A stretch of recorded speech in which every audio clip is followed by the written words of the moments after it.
Hey, I'm Sandy Schreck, and today we're gonna take a look at doing a cascade bridal bouquet. So what we're gonna do is look at a more informal cascade that's gonna have multiple descending lines. So rather than traditional extended teardrop, so let's get going. So we're starting with the clear handle bouquet holder, and it's the grande size and the large, and then I'm using one of the 225 vases to support that, and my mechanic. So the first thing that I'm going to do is establish the frame on the bouquet. And so I'm coming right down right above that plastic line there and doing a frame. And so this is going to come to the back, and that's going to be my drop down. So I'm making sure that that line is connected through the bouquet. And next we're going to add some lily grass here that is going to just extend that line a little bit more. Same insertion place where I'm just coming right down on the back side of that bouquet. And just coming in, and so same thing, coming across here and then coming across here that it looks like one line connected. So with the descending pieces, sometimes you should add some of the Oasis glue, and so this is floral adhesive. So you could add some glue at that point right there on your bouquet holder. For pieces, especially cascading pieces that are going all the way down the aisle, and so that you don't end up with some pieces that drop out. So then on our Italian ruscus, we're gonna take and make some cuts. And so that you can see how I cut that stem. So then I can use some of those pieces, side pieces, up into the bouquet to get a little bit more depth and dimension here.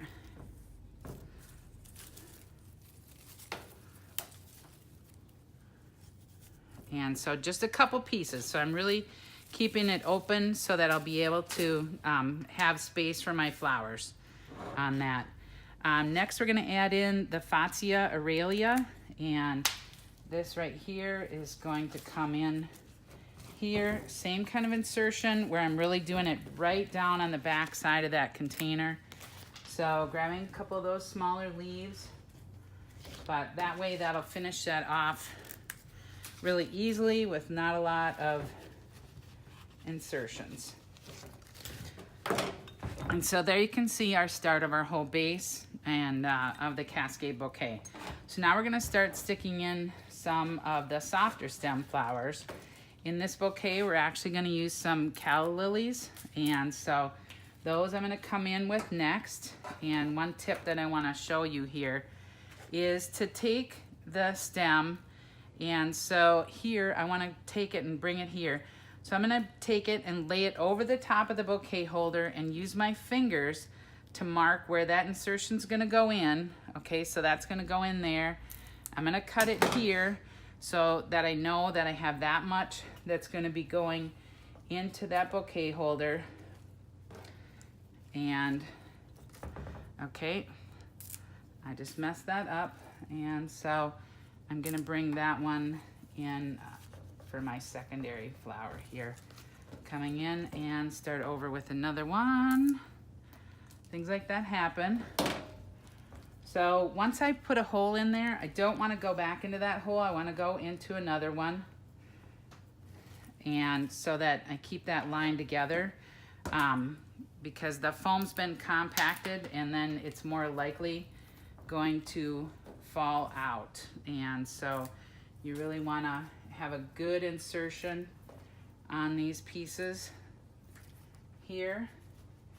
And if you do get a stem that does get too short on you, what you can do is insert the chenille stem into here to extend that stem, and that calla lily will still drink with the chenille stem. So now you can see I've got a crossing line coming across there.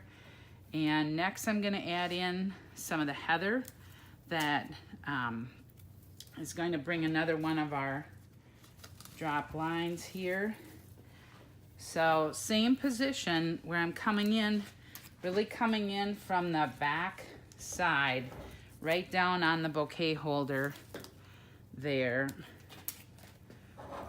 so that I'm saving that room in the middle for all of my larger stem flowers. I'm going to be putting some roses in here, and so you want to save that space up in there. So your drop.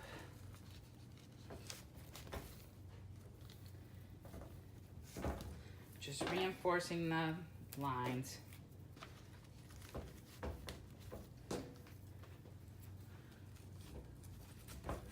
There, and then now I'm going to start adding some depth through it here.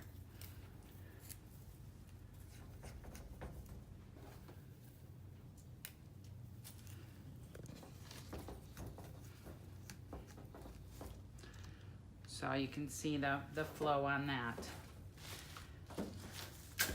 But so our next largest stem is our roses, and so we're using these roses here, and next I'm going to set my height. And so same kind of thing on this. What I could do is pull this toward the end of the table and kind of see here and estimate where that stem's going to go in. And then if you have extra nodules and stuff, you want to cut those off, because as you push it into the bouquet holders, if you have larger nodes, that's going to make a larger hole than your flowers, and then your flowers have the potential to fall out. So on here, come with a nice strong line that's going to come across here.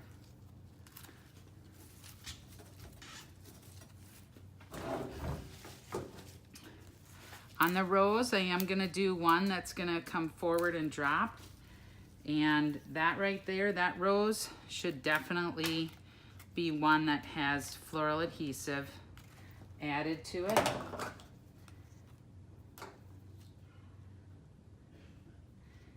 And the flower will still drink even with the floral adhesive down at the base of the stem. So right there you can see following through with that line and coming in with those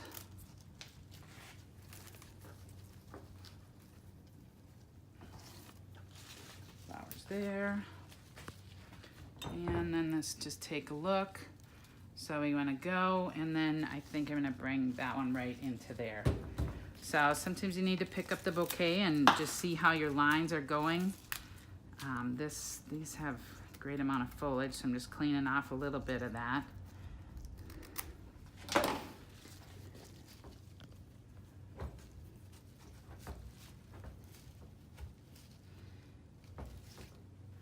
So there you can see our roses are coming in. Oh, I do have one more, sorry.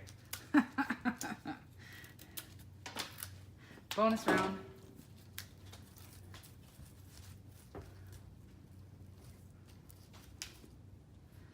Come there. All right. So our next flower that we're going to add in is actually stock. And so sometimes on stock, you can actually cut the flower into a couple pieces. And so here I'm going to just show that example.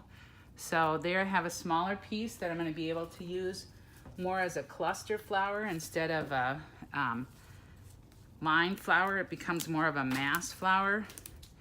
Put those together. Stock is very fragrant, and so is a good flower to use in some of your bridal bouquets, as long as you don't have any allergy issues with your brides. And so here you can see what I'm doing is coming a crosswise line coming the other direction. Here, and then we're going to come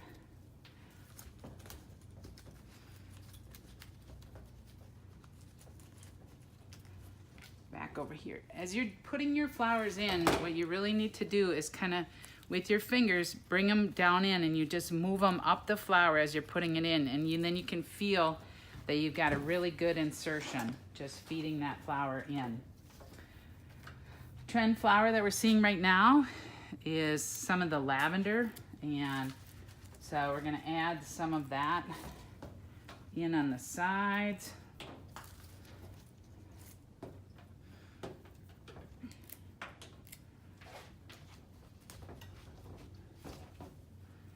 And I said at the beginning, it's kind of an informal cascade.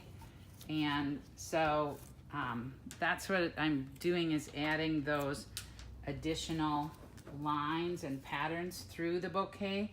So I've got a line coming here, the roses coming here, stock coming here, and then some of the lavender doing another crossing pattern. And so it's kind of a way to get that updated look that we see in some of the more informal bouquets, the hand-gathered bouquets. But using a bouquet holder, what it really does is give me control of my flower placement. And so I can really get that depth and separation on those flowers to be able to really get a lot of impact. Our next flower that we're adding in is some spray roses. And these are just going to come in and finish off my two sides there.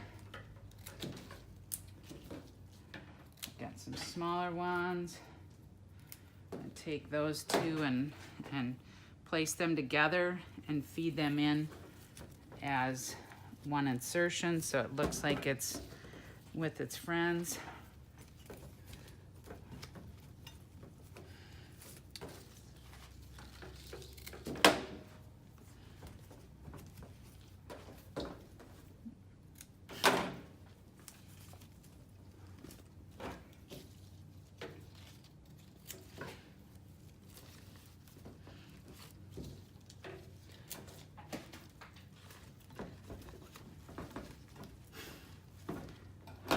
So another one of the keys that you want to look at here is that you have a good pattern going. So I've not got a real flat surface that I'm looking into. You can see the depth and movement that I have on that bouquet coming from the side here and the other side, so that it's finished all the way through. So our next tip that we're gonna do is add in a little bit of the Israeli ruscus. So here I get a lot of coverage for not a lot of insertion size. So I'm just gonna cut up that stem, and so that some of those hidden ends are sideways, and just bring that in, cover up some of my foam holder there, but just one stem, kind of cut up into some different pieces is really gonna help hide any of the exposed foam yet at this point.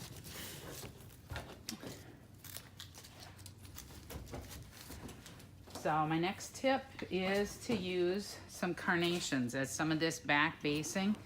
So I'm using a similar color to my roses, and so the roses are out on top, and then I'm using some of the carnations deep in the same color family. And what it kind of registers with the consumer's mind is they see the rose on top, they see the color underneath, and it indicates kind of more roses. But this is a variety of Nobby, N-O-B-B-I carnation. So we have a couple different varieties of carnations that we're carrying right now. And I think carnations kind of get the undervalued and a little bit pushed aside by some people. And there are some fabulous colors and textures, and they're just a really sturdy value flower. And I use it a lot of times in basing, and they're just stunning. And so you can see just how easily, when we come in with these in tight underneath, they're gonna add that depth. They're gonna finish off the sides of our bouquet holder and just clean that up so that you don't have to add a whole ton more foliage, and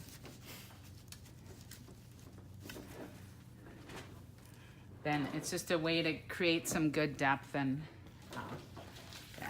So we're just gonna come in next to add a few more textural elements. So we have a lot of the same colors happening here. So to really create some more texture and depth, what I'm gonna do is add a couple green hypericum in. So it's just that lighter color, and when you can see when I put that in, all of a sudden you have a little bit of a stopping place within there. So it's kind of a little bit of a respite between all of the different things that are going on. So we're just gonna use 2 of those gathered in there, and then a couple of the green trick dianthus down in deep in here to just finish off some of those other spots where the bouquet holder might be peeking out.